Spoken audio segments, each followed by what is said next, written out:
So 7:30 ఆ టైంలో MRI స్కాన్కి వెళ్ళిపోతే వాళ్ళు, నేను బయట ఉన్నాను, ఎంఆర్ఐ స్కాన్ అంతా కంప్లీట్ చేసుకొని తీసుకొచ్చి నాకు పేషెంట్ని ఇచ్చేశారు.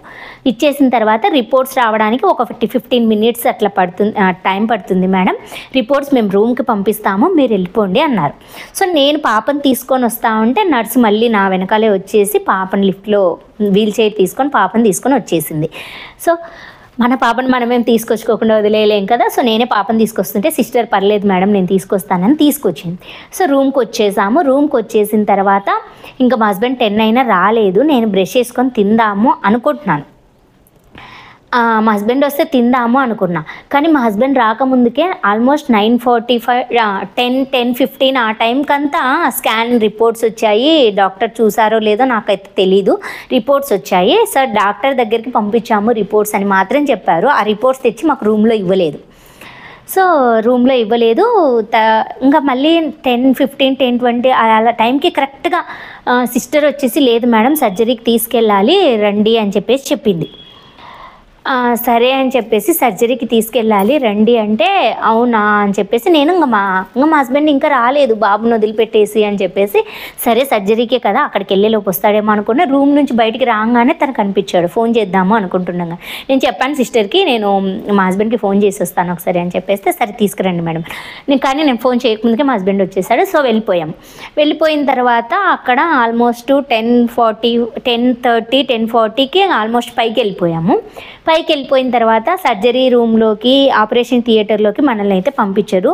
అసలు ఇవి చాలా పెద్ద పెద్ద హాస్పిటల్స్ కాబట్టి చాలా హైజెనిక్గా మెయింటైన్ చేస్తారు కాబట్టి ఆపరేషన్ థియేటర్కి మనం నిలబడిన ప్లేస్కి చాలా దూరం ఉంటుంది. సో అక్కడ దాకా వెళ్ళిపోయిన తర్వాత ఒక 7 డోర్స్, అదే మనం ఏదో తిరుపతికి అంటాం కదా అట్లా కామెడీగా చెప్పాను ఏమనుకోకండి. 6 డోర్స్ అంతా దాటుకుంటూ వెళ్ళిపోతుంటే ఏంటంటే అక్కడ ఉన్నవన్నీ ఏంటి అంటే ఒక్కొక్క దానికి ఒక్కొక్క సపరేట్ ఆపరేషన్ థియేటర్సు, గర్భిణీ వాళ్ళకి డెలివరీ అవ్వడానికి లేబర్ రూమ్స్ అవన్నీ సపరేట్గా ఉన్నాయి. జనరల్ వార్డ్స్ కాదు, జనరల్గా డాక్టర్స్ చెకప్ చేసేవి కాదు, పైన అంతా అలా ఉండింది. సో అక్కడికి వెళ్ళిన తర్వాత సిస్టర్ పాపకి డ్రెస్ వేయండి అని వేయించింది.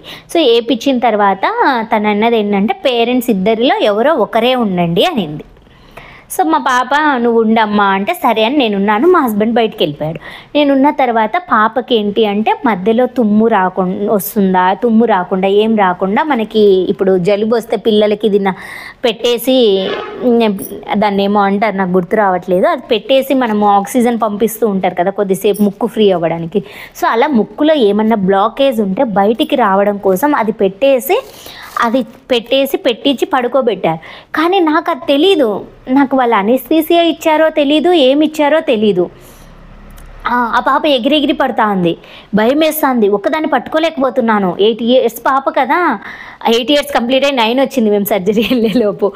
మేము ఫైండ్ అవుట్ చేసినప్పటికీ మేము మళ్ళీ ఈఎన్టీలో వెళ్తూ వచ్చినప్పటికీ ఇంకా జనవరిలోనే బర్త్డే అయిపోయింది. మేము సర్జరీ చేయించింది ఫిబ్రవరి ఎండింగ్ టైంలో. సో 9 years వచ్చేసింది ఆల్మోస్ట్ అప్పటికే. ఇంక సరే అని చెప్పేసి మేము నేను పట్టుకోలేకపోతున్నాను, అసలు ఆ పాప ఎగిరెగిరి పడుతుంది ఆ ఫోర్స్కి. సో నేను అక్కడే ఒక డాక్టర్ ఉంటే, ఆయన జూనియర్ డాక్టర్ అనుకుంటా, అక్కడ కూర్చొని ఉంటే నేను ఆయన అడిగాను అనమాట, అసలు ఏమి ఇచ్చారు పాపకి, అసలు పట్టుకోలేకపోతుంది ఏంటి, అనెస్థీసియానా లేకపోతే ఏంటి అని అడిగా. ఆల్రెడీ మాకు డాక్టర్ మొత్తం ఇన్ఫర్మేషన్ ఇచ్చేసాడనమాట. వాళ్ళకి ఇచ్చే అనెస్థీసియా అనేది జనరల్ అనెస్థీసియా ఇస్తాను అని చెప్పాడు. జనరల్ అనెస్థీసియా, నార్మల్గా హెవీ అనెస్థీసియా కాకుండా జనరల్గా మామూలుగా కొంచెం మత్తు వచ్చేలాగా, నార్మల్గా మత్తు ఇస్తుంది అంతేగాని ఎక్కువ ఎఫెక్ట్ చూపించకుండా, సైడ్ ఎఫెక్ట్స్ ఏం రాకుండా జనరల్ అనెస్థీసియా మాత్రమే ఇస్తాను ఆపరేషన్కి అని చెప్పాడు. సో అనెస్థీసియా ఇచ్చారేమో ఆ పాప నిద్రపోవడానికి అనుకున్నా, నాకు తెలియదు కదా.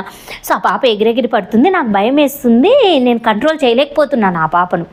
కంట్రోల్ చేయలేకపోతే ఆయన అడిగితే లేదు మేడం ముక్కులో మొత్తం బ్లాక్ ఏదన్నా ఉంటుంది కదా, అది క్లియర్ చేయడానికి బ్రీత్ కొంచెము ఫ్రీ చేయడానికి, బ్రీత్ ఆగిపోయింది కదా ఫ్రీ చేయడానికి కొంచెం ఆ ముక్కులోదంతా బ్లాక్ అంతా క్లియర్ చేయడానికి వాళ్ళు అది పెట్టారు, ఏం కాదు కొద్దిసేపు పట్టుకోండి అని చెప్పేసాను. ఇంకా అప్పటికే చాలా అవుట్ ఆఫ్ కంట్రోల్ వెళ్ళిపోయింది ఆ పాప, నా వల్ల అవ్వట్లేదు. ఇంకా ఆయన కాళ్ళు పట్టుకున్నాను, నేను చేతులు పట్టుకున్నాను, ఆ పాప ఏడుస్తుంది. అంటే స్పృహ ఏం పోలేదు, కాన్షియస్లోనే ఉంది. సో ఏడుస్తుంది, అమ్మ నన్ను వదిలేసి వెళ్ళొద్దు. అప్పటిదాకా చాలా ధైర్యంగా ఉన్న పాప ఆయనతో వన్స్ అది పెట్టేసేసరికి చాలా భయపడిపోయింది.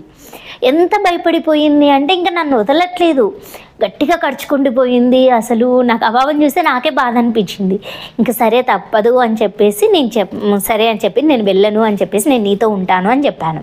సో డాక్టర్ ఏం చెప్పాడంటే సర్జరీ ఆపరేషన్ అయ్యే టైంలో ఒక పేరెంట్ని అవసరమైతే పిలుస్తాను అని చెప్పాడు.